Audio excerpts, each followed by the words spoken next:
All right, folks, welcome to Roland Martin Unfiltered. On today's show, more bombs sent to Trump critics, Joseph Biden, Robert De Niro, and a second one to Congresswoman Maxine Waters. Trump says, not my fault. First, he says, a call for unity. Now he's back to slamming and blaming the media. We'll break this thing down and talk with Mississippi Congressman Benny Thompson, the ranking Democrat on the House Homeland Security Committee.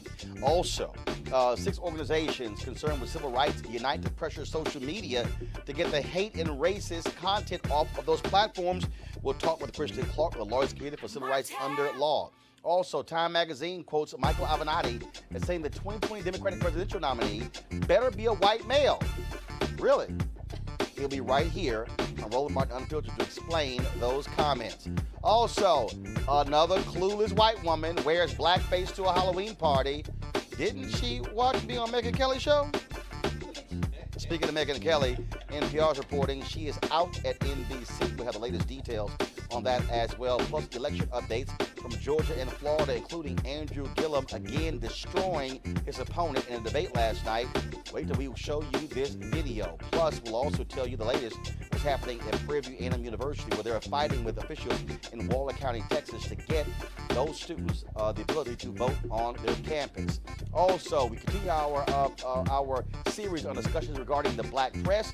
We have the author of the book, The Rise and Fall of the Associated Negro Press, The Jim Crow Paradox. That's right, we'll be talking with one of our greats about that as well. Plus, I promise you the video of Niecy Nash, folks, with advice for calling for white folks who keep calling the cops. Yo, wait till we show this video.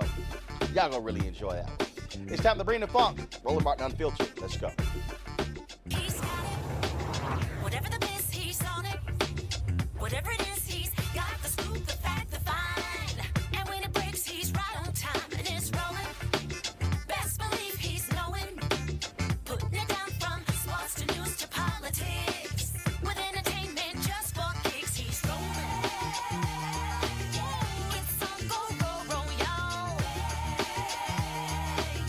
It's Roland Martin, yeah. Rolling with Roland now. He's funk, he's fresh, he's real, the best, you know he's Roland Martin now.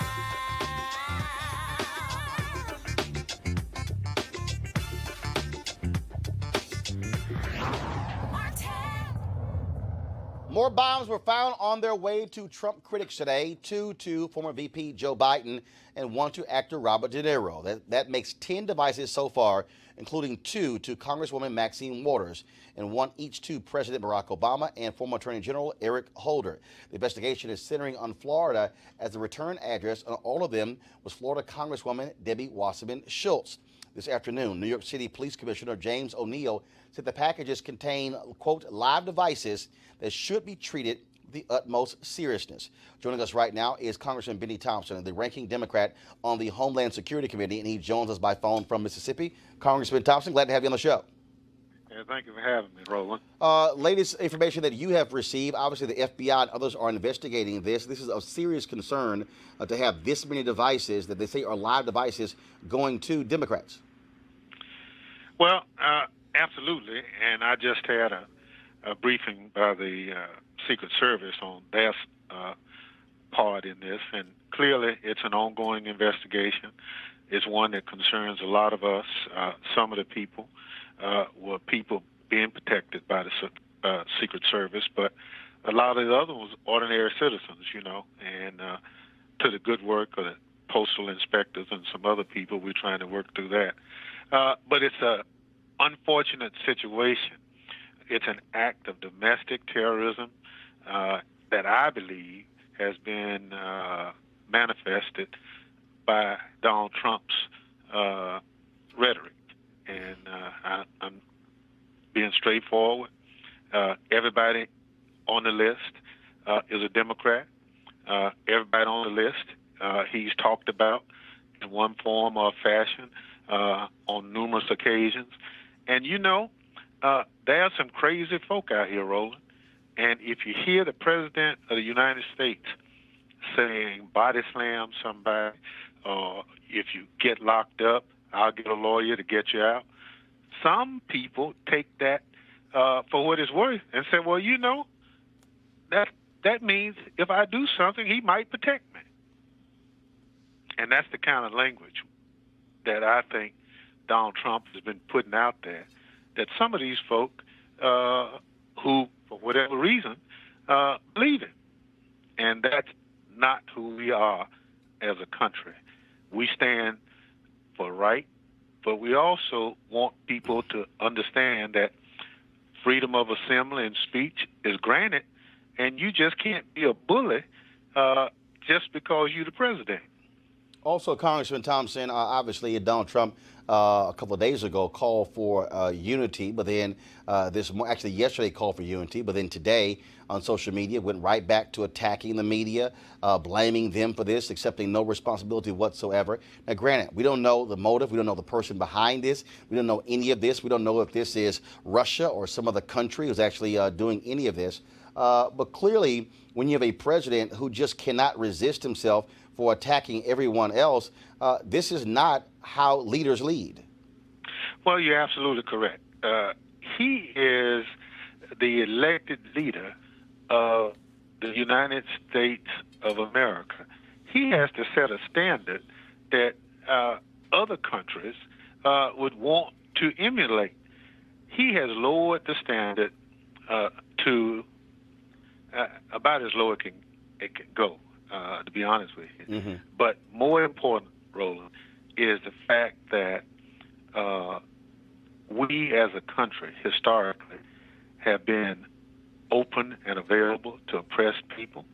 We understand individual differences, and that's what has made us great.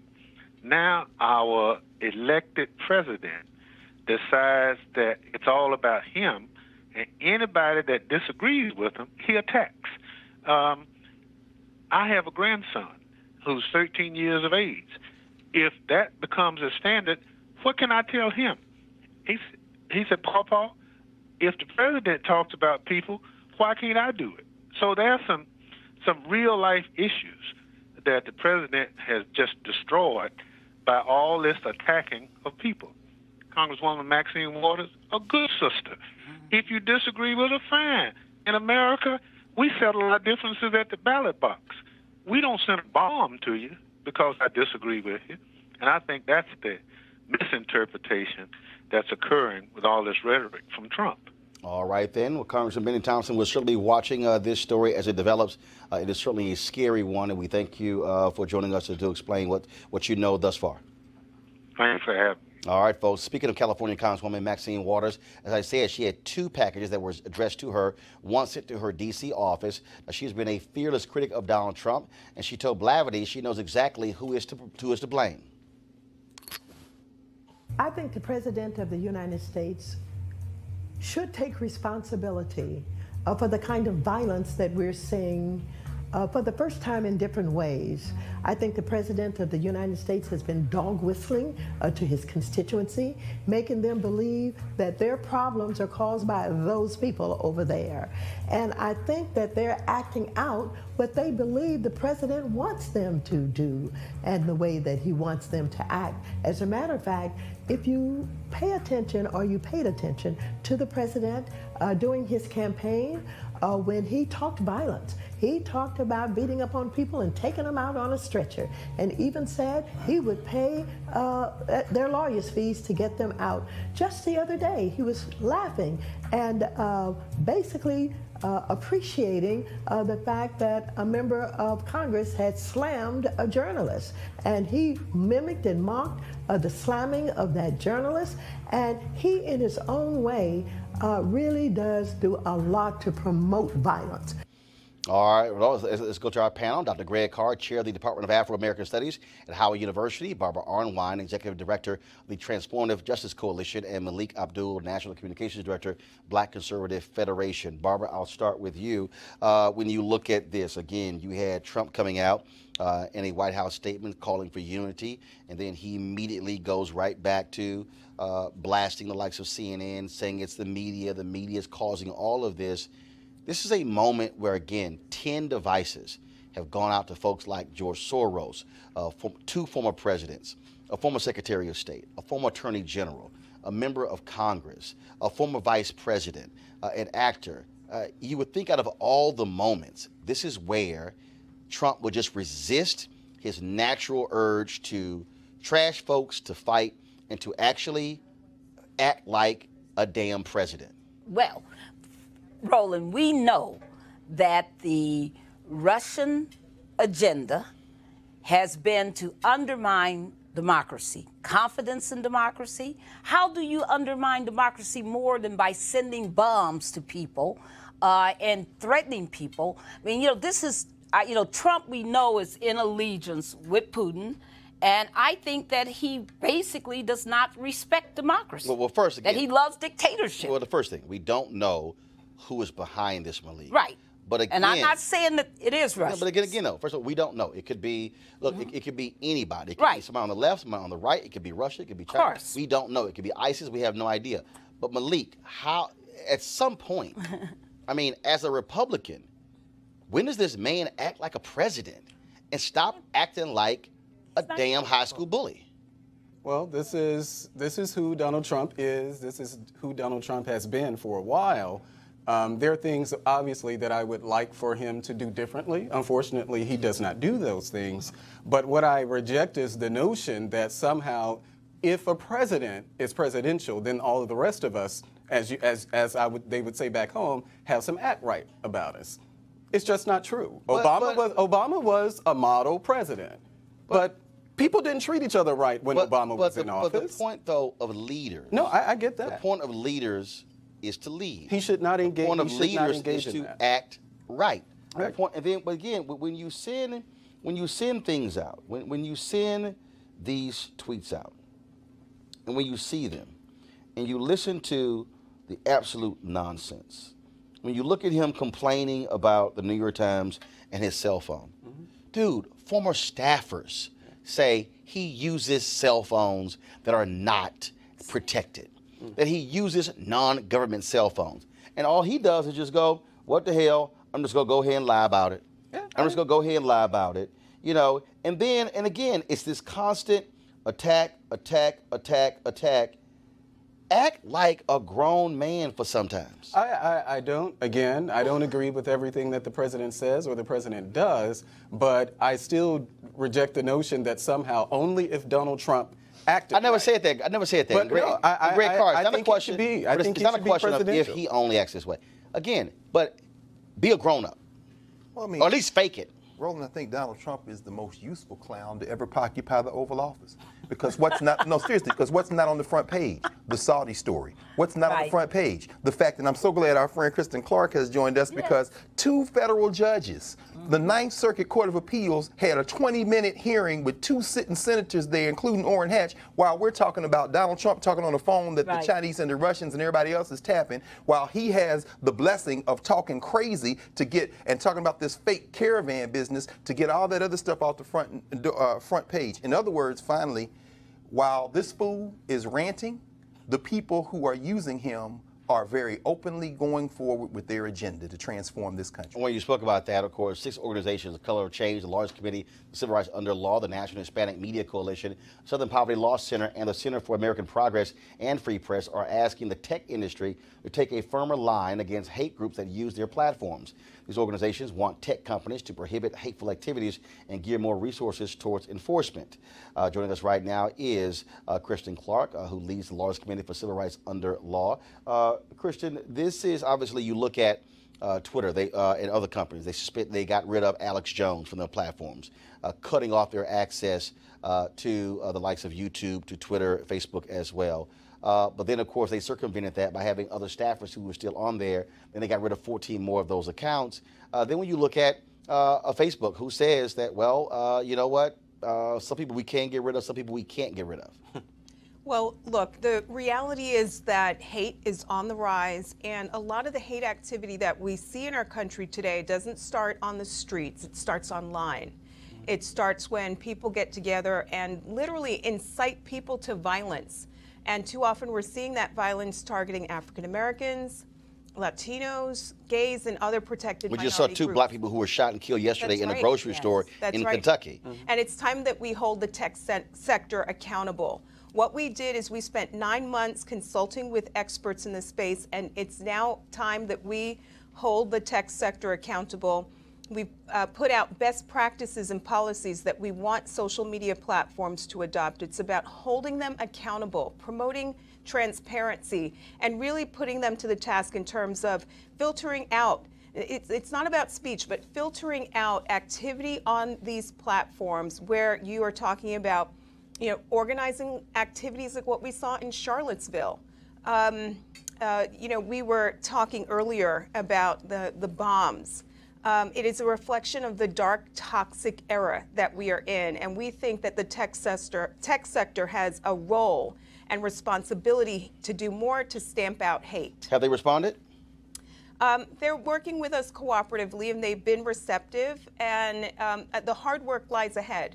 We've put the policies out now, and in the next several months, we're going to be bringing pressure to bear to make sure that they are doing more to stamp out the rise of extremism and hate groups that are literally inciting violence all across our country. And Roland, it's not just nationally, it's internationally. The United States accounts for more than 70 to 80% of all hate online that comes from our hate groups here in the United States. The United Nations has been calling on the U.S. for now more than 2 decades to do something to regulate hate speech out of the United States, because we're not only polluting this nation, we're polluting the entire globe with our anti-black racism and all of our immigration hate, all this ethno-racism that's being talked about, ethno-nationalism, white nationalism. It's really ugly. And the United States really needs to be held accountable, and especially these big techs that sit here. Malik, the other issue that we saw is that early on in this Trump administration, the Sessions Department of Justice backed off of enforcing going after white domestic terrorists, and then they put their focus on black civil rights groups, Black Lives Matter, as if they were the problem. And when we have undeniable evidence, especially after Charlottesville, of these right-wing terrorists who are out here, one of them who was just captured in Mexico, who fled after Charlottesville. Wow.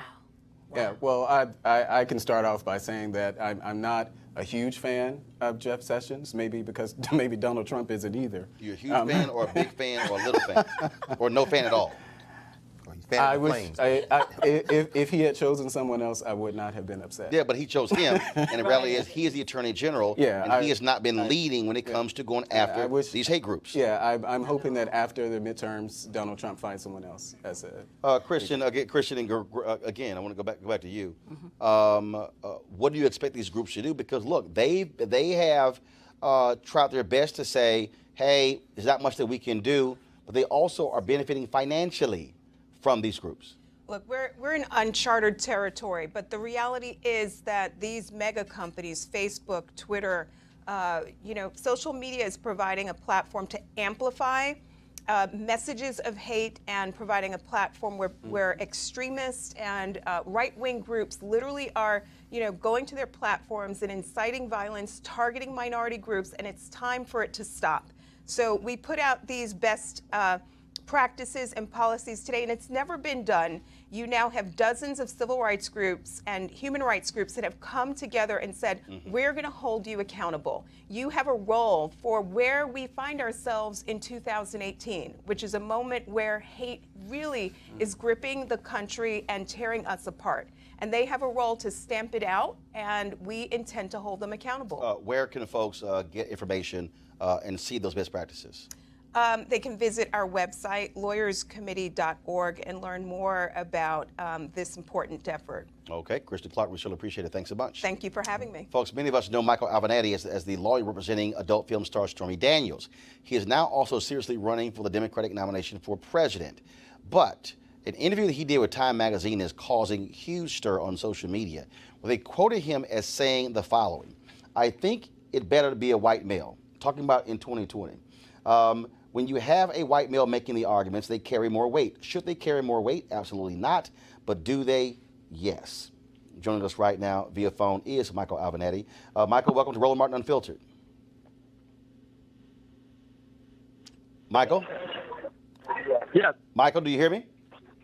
Yes, thanks for having me. How are you? Great. First and foremost, this article that ran in Time Magazine, when did this interview take place? For the last. Okay, Michael, you're breaking up there. Okay, do you hear me now? Can you hear me now? Yeah, can you hear me? Yes, yeah, now I can hear you. So when did this interview take place? No, the interview took place over the last few months in various points in time. So if this was a profile being done on you, so there were multiple interviews? Correct. Do you recall if the interview was recorded or notes were only taken? You know, at various points in time, I believe it was recorded, and I believe notes were taken at other points in time. So when they quote you as saying, when it comes to 2020, I think it better be a white male, did you say that or not? Look, I want to be really clear about this. I was misquoted, and it was taken out of context. If you look at, I've given the same speech about 50 times across this country, 15 different states. I've been really clear about my position as it relates to racism, bigotry, and sexism. And my position is as follows. Too many of my brothers that are white males have taken the easy way out over the years. We haven't stepped up and supported African Americans, minorities, women, etc. We have allowed this fight to be their fight alone, and we have not stepped up and supported them. And I have been consistent across this country. You can go on YouTube. You can look at speech after speech after speech. So when it comes time for the 2020 election, my point is really clear and simple.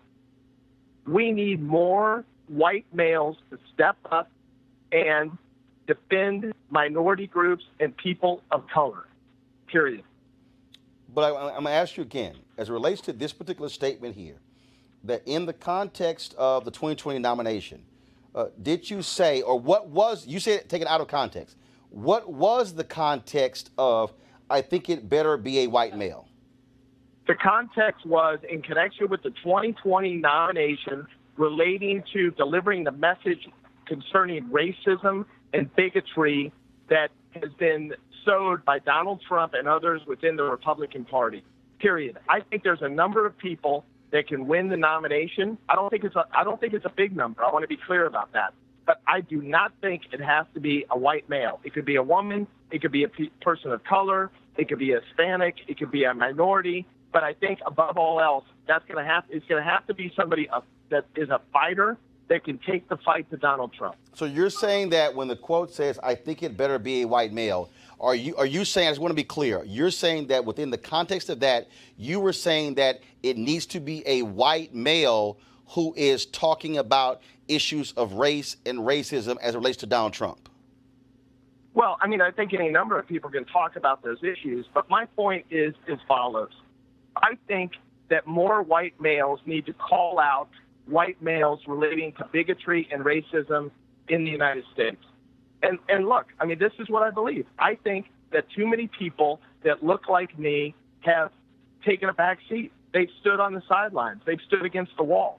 And they've allowed these ideas of racism and others, or racism and other issues to be the fight of people of color, minorities, and others. So Michael, it can't be their it can't be their fight alone. So explain this. They write, he hastens to add that he wishes it weren't so, but it's undeniable that people listen to white men more than they do others. Henry, go to my iPad, please.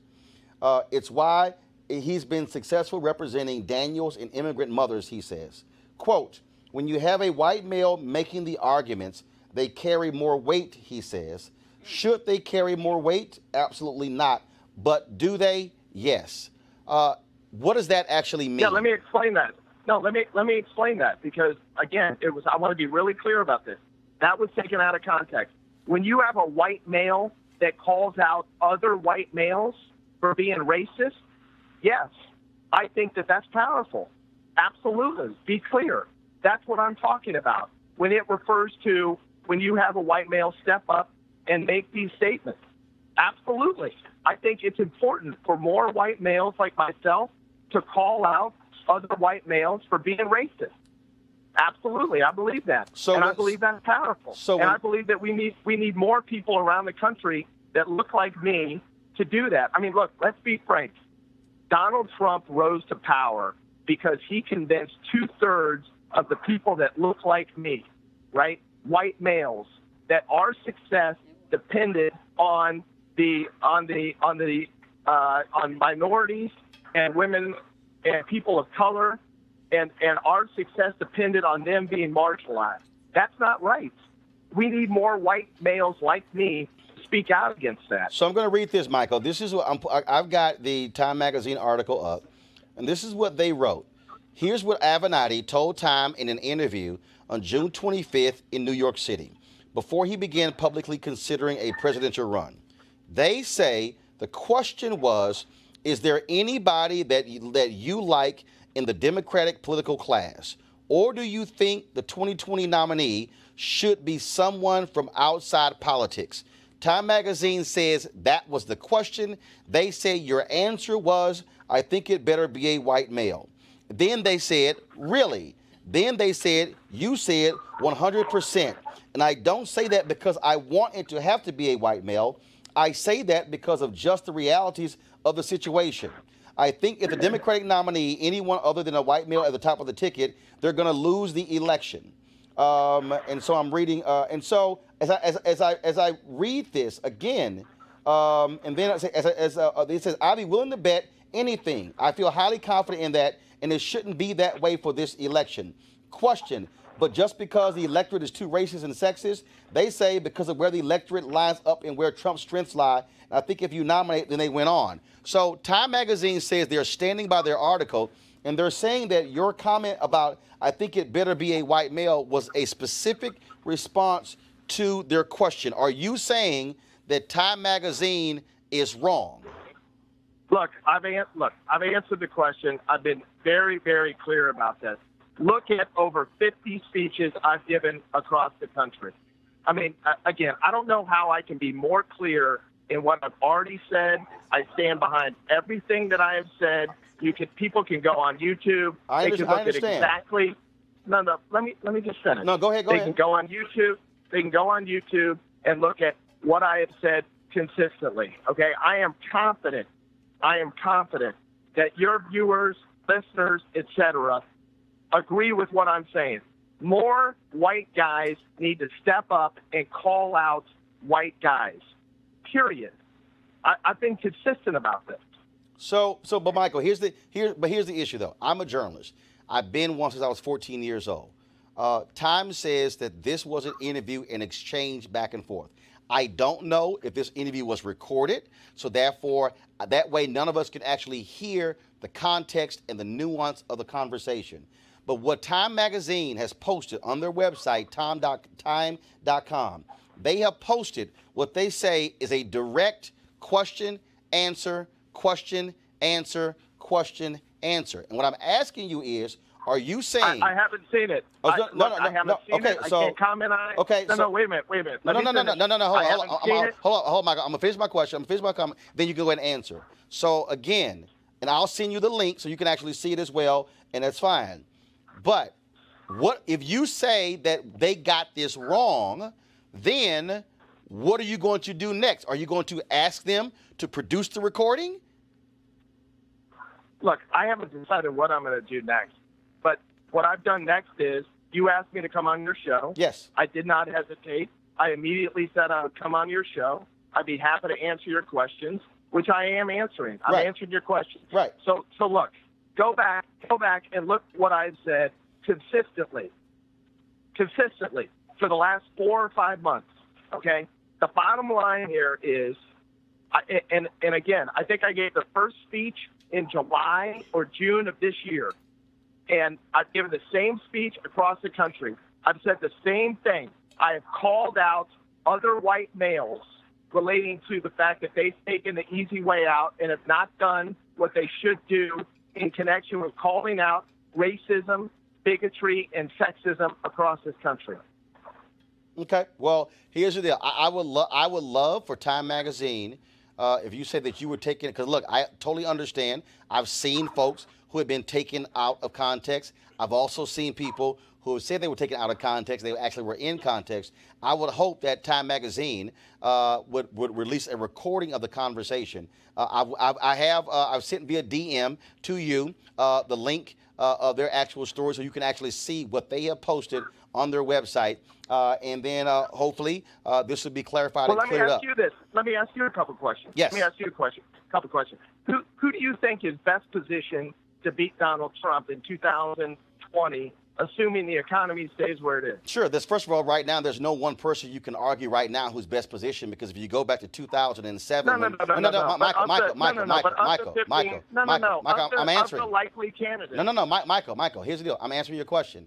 In 2007, in February 2007, in Springfield, Illinois, when I was there freezing my butt off when Obama announced he was running for president, the reality is from February through August of 2007, he was 20 points down to Hillary Clinton. He was down among African Americans. Everything changed for him at a debate in Iowa when she screwed up the question about illegal immigrants getting driver's licenses. The entire race changed. The reality is this here, and I've been saying this for 2 years. To get the best candidate, they have to run. Who do I think is going to be there? I do believe Vice President Joe Biden. I know a former Attorney General Eric Holder is looking at it. I know Senator Kamala Harris is running. Senator Elizabeth Warren is going to run. Senator Bernie Sanders is going to run. I do believe that potentially you're going to have former New Orleans Mayor Mitch Landrieu also run for president as well. I can't say right now who can beat Donald Trump because they haven't gone. My question's different. No. Look, let's have an honest discussion. Go ahead. My question's different. I want to push back for a minute. Go ahead. Let's assume that it's October 2020, not October 2018. You and I both know who's likely to run.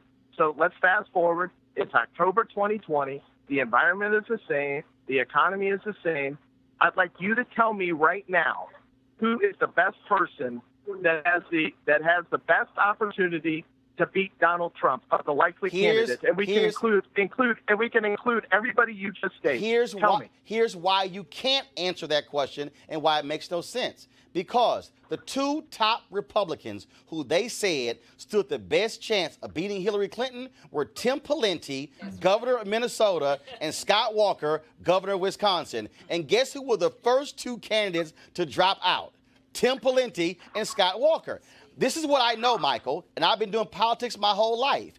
The rigors of a campaign are different than sitting here looking at a sheet of paper. A person can give a speech in 2018, and oh my God, they sound great, they sound wonderful, they're a fighter, but when they get in the ring, they get their behinds kicked. I can tell you, Michael, that Fred Thompson had all the attributes. Another Ronald Reagan, tall, strong, senator from Tennessee. He ran one of the sorriest campaigns in history. And so the question really can't be, Michael, I'm here. So the question, the reason the question can't be answered is because until a person goes through the rigors of a campaign, then you never see how they fare under the stress and stand the test of that sort of rigorous deal. Everybody looks great right now. Like Mike Tyson said, Michael, everybody got a game plan until they get hit first. No. Listen, I don't disagree with that. All I'm saying is, let's just assume that everything was the same in 2020 as it is right now. I want you to tell me your pick.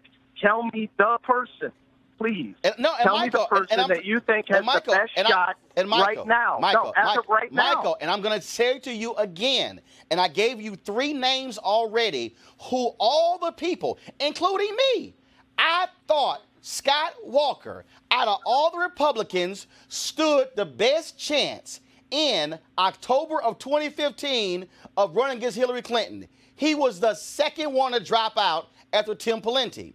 So that's my point. So it doesn't make sense saying, who do I think today, until the person goes through the rigors. Michael, I've hired people who I thought could be an anchor. I hired one, and you know what? On paper, she was great.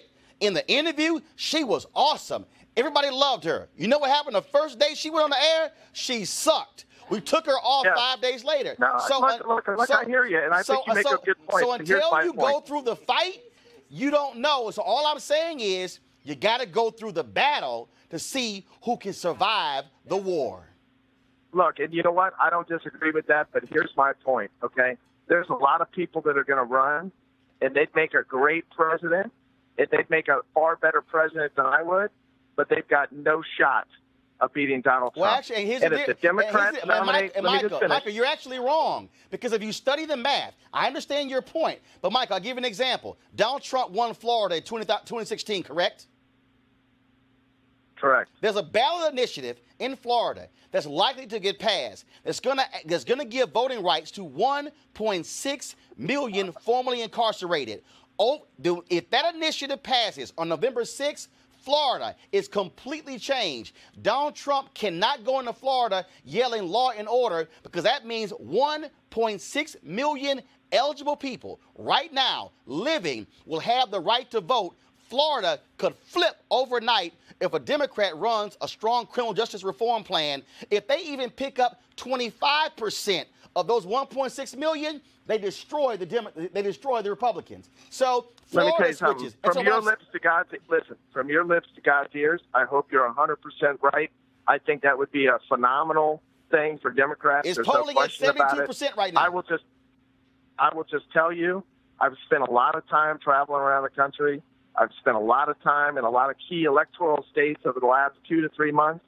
This guy, unfortunately, Donald Trump, is not to be underestimated. I agree. And whatever the Democrats do, look, whatever the Democrats do, whether it's someone of color, whether it's Hispanic, whether it's somebody that's white, whether it's male, whether it's female, it doesn't matter. At the end of the day, they have to nominate somebody that has the best shot of beating Donald Trump. That's all I'm saying. Last thing, Michael, and I'm just saying, and the reason I reached out to you, I know you've been traveling around the country, but this story right here, Michael, is a problem. Right now, and when I say it's a problem, there's no group. Republicans told me that with Reince Priebus sitting right next to me, saying that there's no group that hates Republicans more than black women. And this comment, Michael, the Times reporting, is not going to go over well with black women. And all I'm saying, well, let me just say something. I'm just letting you know. I'm just letting you know. And I'm just telling you something. When I travel around the country, okay, African men and women are very, very supportive of my potential candidacy. And let me tell you why. Because I'm a fighter. And because they want a fighter, because they've had to fight for every damn thing they've ever had in their lifetime. So I have to tell you, hey, Michael, across this country, wait a minute, let me just finish. Across this country, I have enjoyed and been honored and humbled by the amount of success, the amount of support that I've had among African American men and women. Michael, I hear you, but I want you to follow me. I've run 3 black newspapers. This is my 11th black media experience. Many people call me the voice of black America. And I'm telling you right now, this Time article is going to be a problem for you, especially Senator Kamala Harris, Senator Cory Booker, Deval Patrick, former governor of Massachusetts, and a former Attorney General Eric Holder, all considering running. And the reason I want you to come on to explain this, because either Time magazine is going to have to release the recording, they're standing by it, but I'm just letting you know, this is not going to go over well with black people. And I'm not. Look. I'm just letting you know. And guess what? Look, You can't even get close to the nomination without black people. Ask Senator Bernie Sanders when he ignored black people for 6 months. Whoa. Have I ever suggested otherwise? No. What I'm saying is, when you said, who do you think is going to be the person to beat Donald Trump? We need a fighter. Let's be honest. You want to be that guy. You do. And I haven't decided. Listen. I haven't decided what I'm going to do. I've been really clear about this. My life would be a lot easier if I did not do this. Okay. But I understand. Let me tell you what. Let me tell you what I believe. Okay. In 2020, we have an enormous amount at stake in this nation. We're talking about a fight for the republic. The Democrats can't screw this up. I agree. Democrats better nominate. The Democrats better nominate somebody that can beat Donald Trump. Period. That is the absolute goal. You don't get a chance to govern unless you win. Let's be clear about that. I agree. All I'm saying, Michael, is this is going to be a problem with black folks. And I'm saying, I asked you, what are you going to do next? You should be saying to Time magazine, if they misquoted you, release the recording to show it, because the way people are seeing this is you saying it better be a white man in 2020. You know what? I disagree, because a lot of African American men and women have reached out to me this afternoon. Michael, brother, I'm serious. I just want to let you know. between me and you, who knows black people? Michael, I'm just letting you know, bro. No, I know black people, and I know black politics, and I know how things roll. And the reality is, after 8 years of Obama, and black people actually see the potential of another black president, I'm just saying it's not going to go over well. But go ahead with your final comment, please. Look, I don't care if it's someone that's black, that's white, that's male or female or Hispanic. I could care less as long as they can beat Donald Trump. All right. Michael Avenatti, hope this won't be the last time on Roland Martin Unfiltered. I appreciate it. Thanks a lot. Thank you. All right, then. I want to go to my panel. Greg, I'll start with you. What do you think? I think the easiest thing, the hardest thing for him in the short term would have been to do what you gave him an opportunity to do. Say, yeah, I said that, and maybe I'm wrong, maybe I'm right. But he embraced what a lot of people in this country believe. That's the white paternalistic attitude. Woo. In other words, this is the Democratic Party hunting for those 5 blue-collar coal miners. This is the Republican Party saying we can win with white men. Avenatti's best shot, you try to tell him, brother, look, man, just own up to it and say, maybe I'm wrong. But what he said, and I think the second part where you read at the very end of that quote, he said a lot of people agree with me. I do think a lot of people think that. Now, of course, he's got one final thing. He's got a few more things on his problem for him, because today around 2 o'clock, looks like Chuck Grassley referred him and one of his clients to the Department of Justice, which for the investigation about this Kavanaugh testimony, which leads me to believe that they too are fighting a white man's game. So let me break up here what was said, because I think it's just two different things. Mm-hmm. So I'm gonna deal with the second part before I deal with the first part. And the second part, when he said, when you have a white male making the arguments, they carry more weight. Ooh. Should they carry more weight? Absolutely not, but they do, yes. Now, if we want to be honest, this is America. Come on, brother. When a white woman comes up missing, that's right, white media executives throw the resources at them. When a black woman comes up missing, we got to spend 6 weeks telling the white media, cover the story, and then all of a sudden, after pressure, they cover it. That's right. We also know, whether we want to own to or not, in the civil rights movement, when they said, oh, hold up, we ain't going to send these white kids into Mississippi, because if one of these white kids get hurt, they going to shut us down. What happened when white folks responded? Like, everybody forgets. Everybody wants to set this whole thing up, that was this massive response after Bloody Sunday. And there was, when people accepted the call of Dr. King to come down to Selma. But it was after the murder of James Reed. Yeah, Jim Reed, that's right. Oh, yeah. That caused a massive number to say, we got to do something. And so black people know for a fact that, yeah, America responds differently. A black man could cuss a cop out and he ends up dead. A white woman, we got the video, can cuss a cop out and he gonna say, yes ma'am, yes ma'am, yes ma'am. The problem though with this is, Michael, if you said that, to your point, own it. Is that what he should have done, Roland? Own it. But and then you could, and then if you say it, right. But it's, matter of fact, Joe Biden has actually been saying this. Yes, he has. He just didn't say it. When he said that Obama was the first bright, clean, intelligent. Joe Biden has been saying. Oh, working class Joe. Joe Biden has been saying, I can talk to the people of Scranton. That's right. Okay? Let me be like my man on Key and Peele. Translation, talk to white folks. Talk to white folks. That's what it means. Tim Ryan, Congressman Tim Ryan of Ohio. Ooh. He's been saying, we need to send candidates out who can appeal. He's saying the same thing. Yeah. Right. They just didn't say it. But it just shows you he's a neophyte, right? Because if he were a real pal, they would be telling him, yes, admit it, get it behind you right now. Right. You know, this is when you get it's no accident that Elizabeth Warren, everybody's doing their bad stuff right now, getting it out, getting it behind them, because that's how you run. Because you got to have that stuff gone so that you run 2019 and 2020 clean. Why did I go on ABC this week? Yes. And float Mitch Landrieu's name? Yes. Because I said, Mitch Landrieu, white man, centrist, mayor of a black city. That's right. That had lots of infrastructure. That's going to be an issue. Mitch Landrieu could be an interesting pick for 2020. And it's like, bruh, people understand that. We know the game. We know who Donald Trump is appealing to.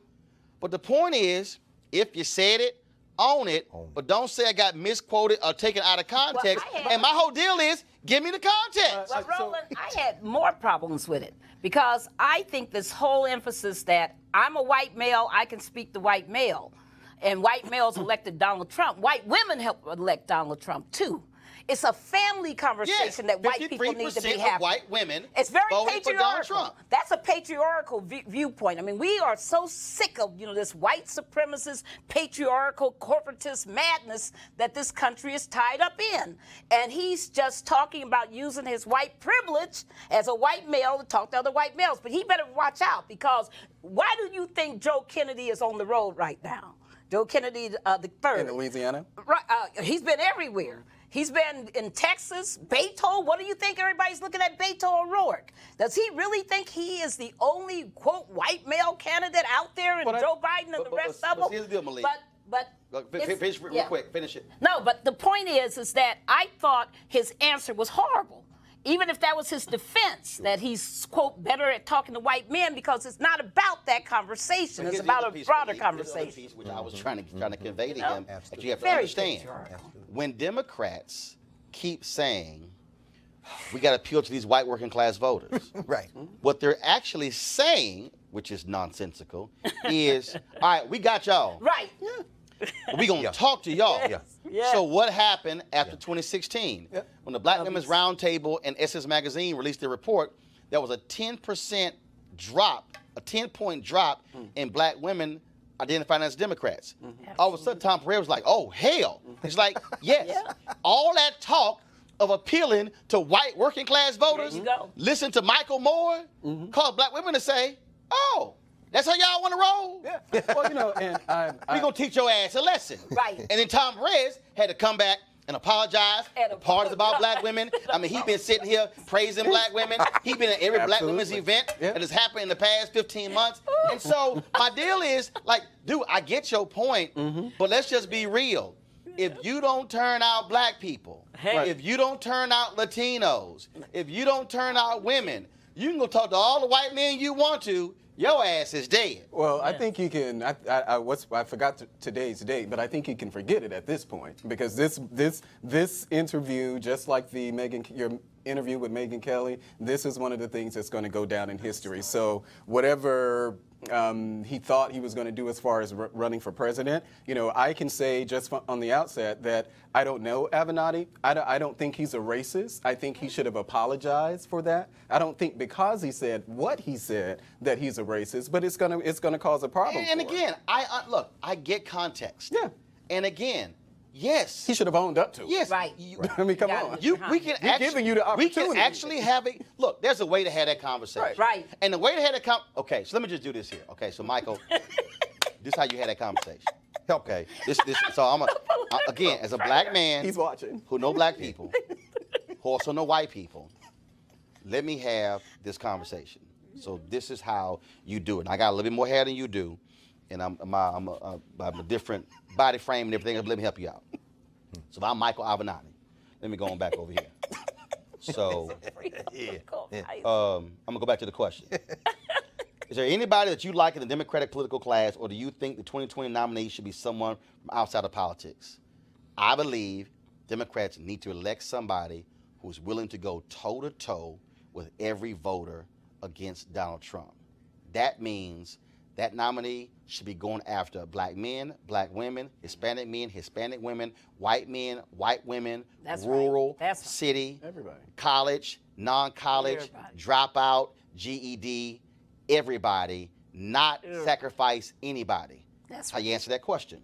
The second question is when they said, really, Michael, you should have said, yes, really. You should have said, for instance, if you study the last election, Hillary Clinton did not aggressively go after white men.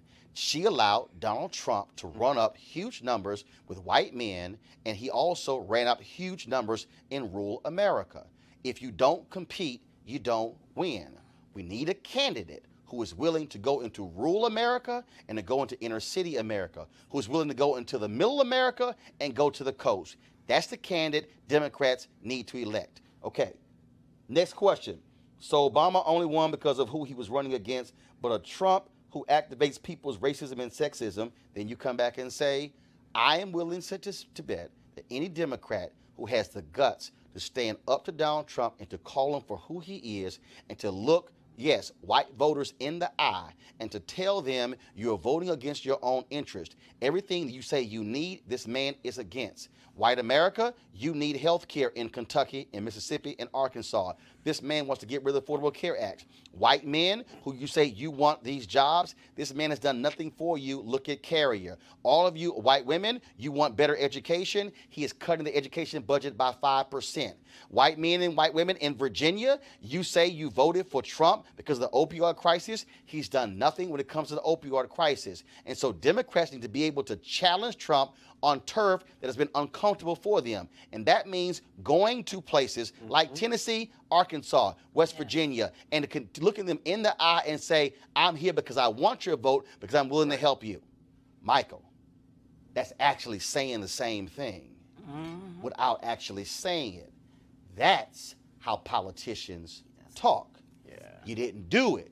And all I'm saying is, don't run from it, own it, and accept it. Roland, but you, again, he couldn't hear you because of what Barbara said. Yes. He's a novice. Right. What you raised, and he thinks he's doing electoral math. He said, I've been around this country. What he really meant is, I've been in these white enclaves. Yes. Now, I think buried in what he couldn't hear with you was the Florida issue. You're looking at Florida, which will be blue. It ain't going to just flip. It's going to, oh no. Bruh, Them 1.5, come on, bruh. 1.6 million So if you will take- get the right to vote. Come on. You can't walk your ass in there talking about law and order. If Florida had flipped, Donald Trump would have been the president. He couldn't hear you. He also couldn't hear the demography of Texas or Virginia. There's a gerrymandering initiative on the ballot in Michigan. Come on. Right. Yeah, but you know, Speak I don't think That's it right. has much to do with him Ohio. being a novice. I just think it has to do with being a white male. I think it has to do with him just being a white male. I would accept it. I don't think it's some of it together. It's because privilege. No, because he, But it's- but it's no, also Barbara, political. Malik is right, because Yeah. I'm telling you, Some of it is all these descriptive. Democrats, after Trump won, it was sort of like, oh my God, white men, oh, white men, white men, white men, white men. What we gonna do with white men? And I'm going, did y'all look at the math? Right. No. The dumbass is lost by 70,000 votes in 3 states. Right. If you had actually fought, you actually went there and understood what's happening in Wisconsin with voter ID, where 200,000 were impacted. Absolutely. Hillary didn't even go there. Right. If you'd actually Nah. gone to Didn't bother. Pennsylvania and listened to black people who Yes. said, hey, boo, Right. the rest of Pennsylvania is Alabama. You better run up some serious numbers with black people to offset all these white folks. That's right. The reality is, she didn't even compete Didn't for bother. rural whites because they thought they had it in the bag. Yeah. So it ain't hard to beat Donald Trump. Numbers don't lie. Right. White women are fleeing Donald Trump. Like he crazy. is not going to get the same percentage of college-educated whites Not in at all. 2020. No. The electorate also is going to be, for the first time, under 70% white. It's Yes. likely going to be around 67 or 68%. So if you have a focus, you do what Stacey Abrams is doing. Right. Stacey Abrams like, I ain't Oh, she's chasing killing white it. women. Roland. She's like, I'm going to turn out She's my killing people it. Let me- and others. And it's neck and neck. One of the killing best. Final comment before I go to my next One of the show. best things I Killing heard it. Stacey Abrams saying, you said this about poor white people. When she told her poor white people in Georgia, wouldn't anybody pay $1 and get 9 back? That was her way of explaining what expanding Medicare would be. Right. Anybody, the dumbest white person would be like, oh yeah, I want $9 for $1. Exactly. Stop. Do what Jesse did in 84 and 88. Talk to these poor white people. Go to Appalachia. Right. And win this It can election. be No, but Malik, I'm It can telling be you. done. I'm telling you. Look, I say this to Obama directly. Bruh, go to the whitest, brokest, That's right. reddest part of Mississippi and Alabama That's right. That's That's right. and Louisiana. Be willing to go anywhere. And tell them, all y'all from this county, these are the latest stats. You have the sickest county in your state. Y'all are sick. These are your stats. Yes. And they gonna sit there and go, Opioid. uh-huh. And then you gonna say, the Affordable Care Act, I passed that Come on. for y'all. For you. For you. And then you say, Barbara, you got health insurance now? Yeah, breast cancer. That's right, now I got health insurance. So-and-so, so-and-so. Then you tell them, Now going back and tell Jeff Sessions, why is he standing in the way? Come on. You from Get the out the sickest. way. I said, and then go to Mississippi and go to the next state. That's right. I said, damn it, stop going to suburban Virginia Right. and suburban Ohio, Thank you. touting the Affordable Care Act. Go where the broke white folks are. What everybody forget.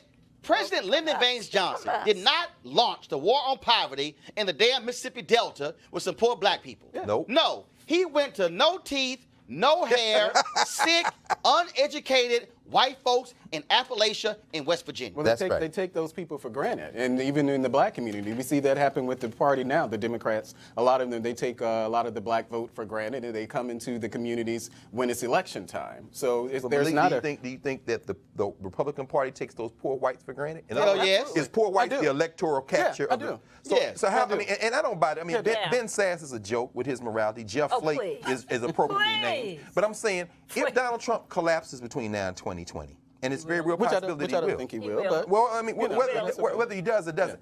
Let's say he's there and he's running. Can he win re-election by running this hardcore white nationalist and guaranteed to win the flyover states with 3 electoral votes apiece strategy? I don't think he's going to do that. I don't think he's How going to. could he change? I don't think he's going to do that. I think he's going to use the same coalition that he used in. Roland just told you he doesn't have that coalition. Well, Here's That the- coalition is here- dead. here- no, I here- said here's that the That piece. coalition is No, I dead. said that he's going to use the same Yeah, but it's coalition. dead. I see. Whether or It's not dead. they support him, Here's the- that's Right. a different story. Here's He's the gonna take mistake. No, that Here's the coalition's mistake dead. that Avenatti is making, and here's the mistake that all these Democrats that I've seen them making. They keep sitting around thinking that 2020 is going to look like 2016. That's First of all, Right. Hillary ain't running. please. The arrogant ass white boys who are running her campaign Right. not going to be running the campaign. Hopefully. And let me say this right now to any Democratic nominee, and let me Tell just 'em. be as honest as possible. Put this on a loop. If y'all run out and go hire another cadre of arrogant ass white boys who think they know every damn thing, Data analyst. y'all no, don't switch the damn camera. Keep the damn camera on me. This is a message Yes. to every Democratic nominee. If you run out and put at the top of your leadership a bunch of arrogant, cocky ass white boys who are young, who think they know every damn thing, Yes, sir. you're going to get your asses whooped in 2020. If you don't have black people at the top of your leadership, if you don't have Latinos at the top of your leadership, if you don't have people who know how to listen to the ground, who's going to get their damn heads out of the iPads and the iPhones, then y'all going to lose. This is not hard. You could talk about the economy all you want to, Michael Avenatti. The reality is, even white folks are embarrassed by Donald Trump, okay, and by his actions and his attitudes. So what you're going to see in 2020 is a different electorate. You just heard me say Florida, 1.6 million formerly incarcerated will be eligible to vote. Trust me, if you come to Florida talking about law and order and throwing folks in prison, Trump is going to go down in flames. Look at those electoral college numbers. Second of all, they're looking at the ballot initiative in Michigan. You look at also, if progressive, and let me go ahead and say this right now, all you rich damn progressives, I don't know what the hell is wrong with y'all, or y'all are stuck on stupid, where you're not funding Representative Alicia Reese's Bill of Rights in Ohio. Come on. Every damn Thank year, you. every damn year, we got to deal with lawsuits Thank and you. going to court in Ohio. If you change the damn state constitution Thank and you you. make the right to vote, make it part of the state constitution, you ain't dealing with all this crazy ass stuff in Ohio. That's right. They changed the constitution in Florida. So I wish all y'all with your money would simply call Alicia Reese. All you got to get is 330,000 signatures to put it on the ballot. Even Republican white folks not going to vote against having an affirmative right to vote in the Constitution. But again, you got smart-ass white progressives who don't want to stand behind black people who are also, in this case, smarter than y'all, That's right. who understand how to deal with politics. That's right. But no, y'all want to sit here and spend a whole bunch of money walking around talking about the same stuff and don't nothing get changed. Republicans changed America by doing what? Ballot initiatives. What Desmond Meade is doing in Florida can be replicated Brilliant. in other states. It can be replicated in Ohio, in Michigan, in Texas, and other states. And you know what that does? It flips the map. So if y'all stop running around and trying to find the great white hope, That's right. which is really the great white hype, And also, even stop trying to anoint the great black hype and understand. Watch out now. This all comes down to how do you connect with people? So all you rich progressives, drinking your lattes and sitting there flying on your planes, if you want to change the game, you put money and you play the long game. And the last point, put your damn money in Texas. Take $10 to $20 million. That's right. And say we're going to hire 1,000 people and move them into Texas to register the eligible but unregistered 2.1 million Latinos.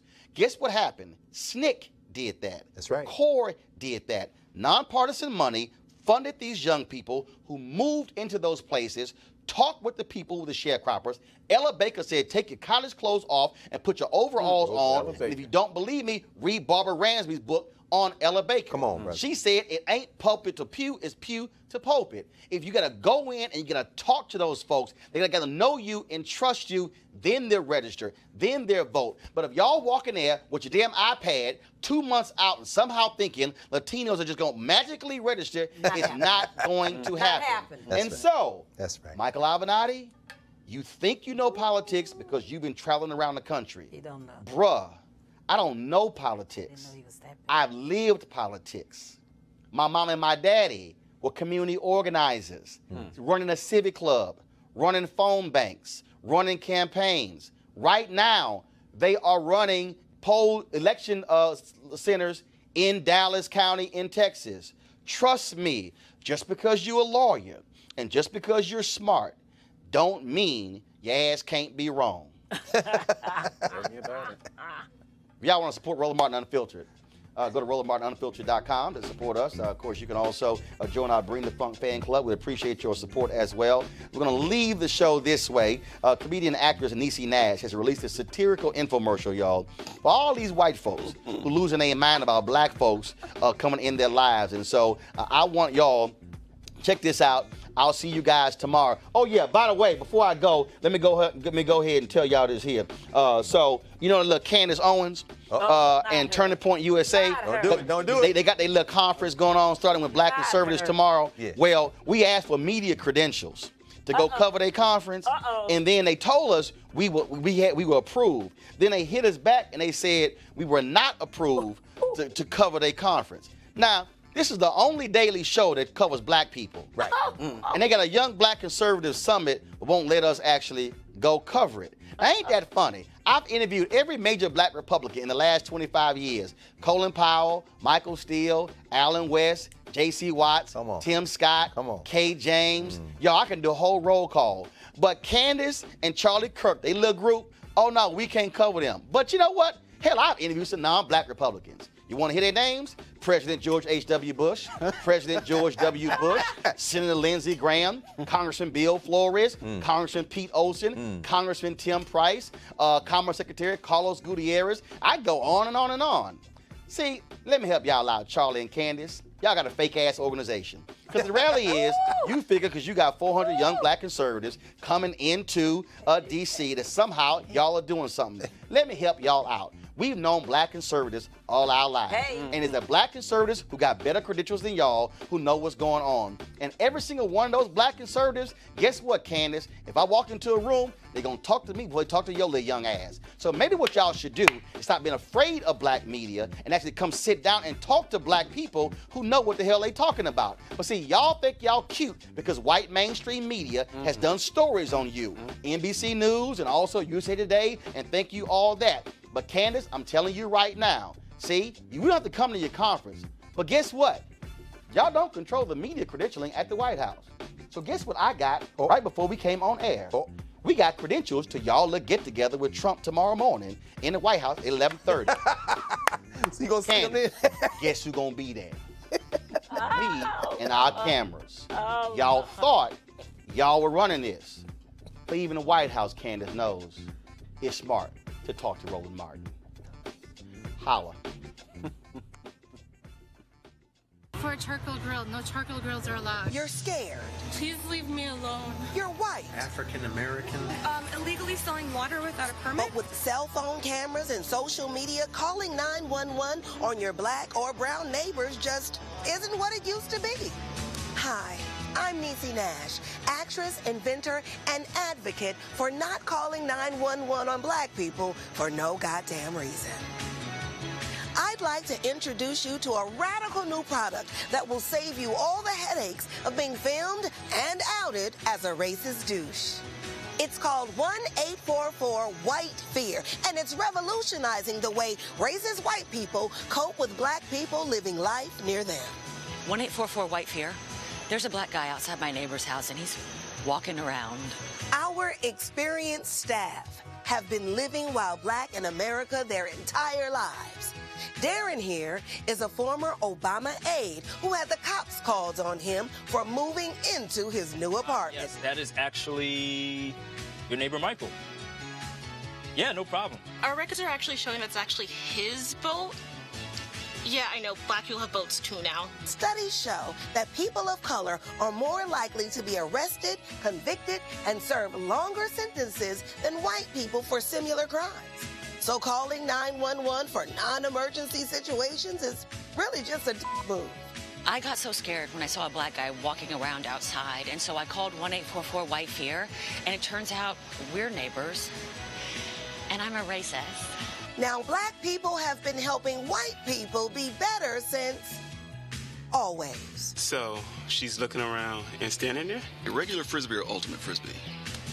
Call it when black people are having a barbecue, taking a nap in a rec room, mowing the lawn, waiting for a friend at a coffee shop, golfing, shopping, enjoying a vacation at their Airbnb, going to work, coming home from work, working while at work, campaigning for office, swimming with socks on, delivering newspapers, buying a house, selling water, parking their car, using a coupon, and so much more.